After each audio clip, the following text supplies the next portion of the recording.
welcome to Andrade's Farm. It's Saturday afternoon once again. Today we're making a Pinoy Pancit Palabok. So ito yung mga ingredients. Of course, nilagang itlog, ang chicharon na talagang galing pa sa Bulacan, from Tita Randy's Bulacan, and of course, giniling. Tama ba to? Giniling na pork. And of course, sibuyas, bawang, sibuyas dahon, and the palabok of course, in our secret ingredients, mamasitas.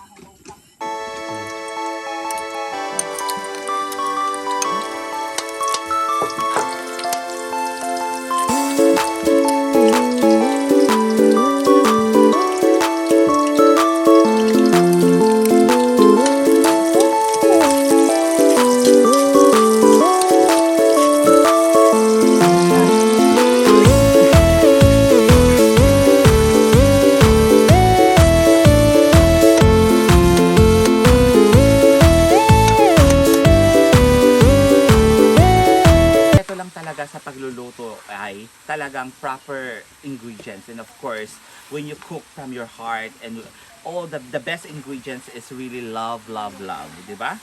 So that's it. Dapat that. So kailangan mo lang talaga yung mga drama ganyan, di ba?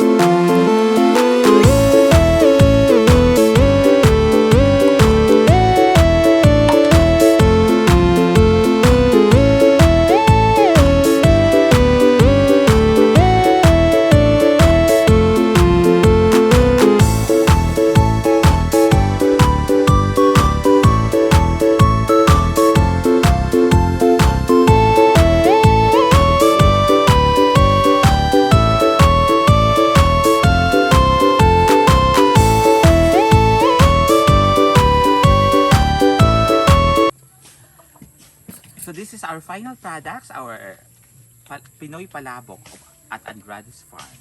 Diba? Perfect. So ang kapartner niya saging. Diba? Saging.